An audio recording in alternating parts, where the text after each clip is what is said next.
Hello and welcome to our unit on Islamic art and architecture. Islam is the last of the world's major religions to enter our course material.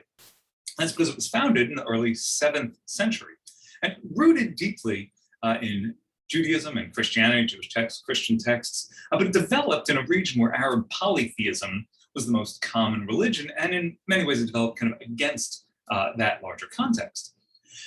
Muhammad, the prophet and founder of Islam, was born in Mecca around the year 570 and was a merchant who, Islamic texts say, was visited by the angel Gabriel, who commanded him to recite a series of revelations from God. And these are eventually compiled into the Quran. Worth noting that surely you've heard the term Allah. Allah is just the Arabic word for God. So this is the same God of Judaism, is the same God of Christianity, though with a new interpretation and new texts, new rules, new principles overlaid onto this sort of older origin story and narrative.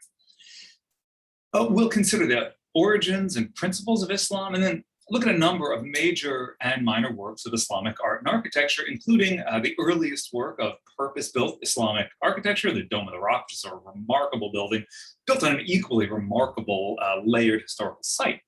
We'll see Qurans, the holy book of Islam, in a variety of styles. We'll see mosques of different periods and other works of art and architecture from it.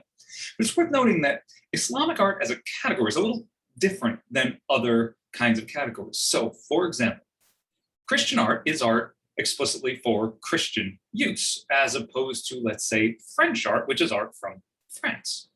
Islamic art, as a term used by modern art historians, does not only refer to works made explicitly for Muslim usage, but rather works made in a context where the dominant culture is Islamic. And so you can have secular works for palaces or homes, ordinary objects, history books, medical texts, what have you, that are considered Islamic in their period or their style, regardless of whether they're religious in nature.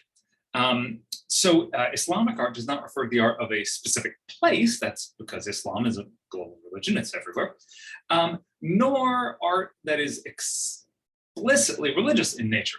So it's a little bit different as a category, but that's how sort of the earliest art historians of Islamic art and architecture framed their study. And so that's the sort of received categories we have it. Perhaps the most pervasive claim about Islamic art is that it is absolutely aniconic. That is to say, it is completely without figural images, no pictures of people and so on.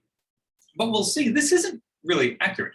Islamic art that is designed for religious use is usually aniconic, usually does not have representations of living figures. Though that's not 100% the case, and Islamic art made for other contexts, for secular use, luxury items for the rich, historical manuscripts, medical manuscripts, and many other sorts of Islamic art feature figural imagery, even including images of the Prophet Muhammad.